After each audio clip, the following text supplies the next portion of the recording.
Good morning friends. তো দেখো ঠাকুরের দর্শন দিয়ে তোমাদের ভিডিওটা শুরু করলাম।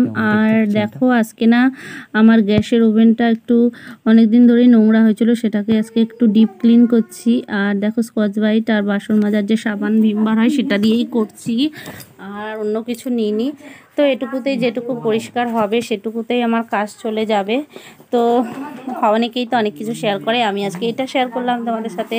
কি আর শেয়ার করব, ডেলি ডেলি খুঁজে পাই না, তো ওর জন্য যেটাই আজকে করলাম ভাবলাম এটাই শেয়ার করি। তো চলো বন্ধুরা, তোমাদের একটা জিনিস দেখাই। আমার বড় মেয়ের যে জামা বানিয়েছি সেরকমই ছোট মেয়ের জন্য একটা জামা বানাচ্ছি। এক্সট্রা কাপড় কেনাই ছিল ওর জন্য, তো ওরটা হবে বেলুন ফ্রক। তো দেখো এটা তো আমি সেম এখানে প্লেট দিচ্ছি, কিন্তু এটার উপর নিচে দুটো জায়গাতেই প্লেট হবে, কারণ এটা বেলুন ফ্রক না হলে কিন্তু মনে হবে না। তো এটারও আমার প্রায় দুটো পার্ট রেডি, আর এটাও খুব সুন্দর হয়েছে। ওকে পরালে বুঝতে পারবে, দেখো তোমরা নিশ্চয়ই বুঝতে পারছো, এটা বেলুনের মতো হয়ে রয়েছে। তো এটা ছোট মেয়ের জামা, আর ওই দিন এটা উপরের অংশটা, ওই দিন দুজনকেই একই কালারের জামা পরাবো ওর বার্থডের দিন। দেখো এরকম লুকটা আসবে পুরো জামাটা হয়ে গেলে, এগুলো জয়েন করে দেব।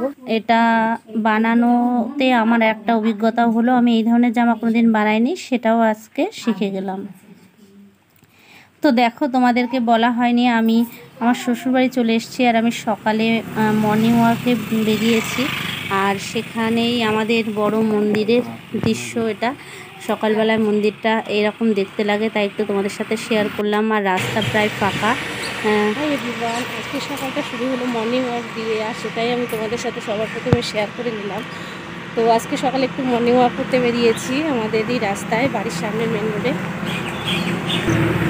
এখন বাজে 5:30, আর দেখো চারিদিকটা কীরকম ফাঁকা, কেউ নেই। তো আমার তো তোমরা দেখতে থাকো। এরপর তো ফিরে আসছি, আর এখন 6টা বেজে গেছে, আধ ঘন্টা ওয়াক করলাম। তো এবার বাড়ি গিয়ে তোমাদের সাথে আবার কথা বলবো। বন্ধুরা, সকালবেলায় ওইটুকু শ্যুট করার পর আর কোনো কিছু তোমাদের দেখাতে পারিনি। তোমরা নিশ্চয়ই আমার ব্যাকগ্রাউন্ডটা দেখে বুঝতে পারছো যে আমি কোথাও আছি।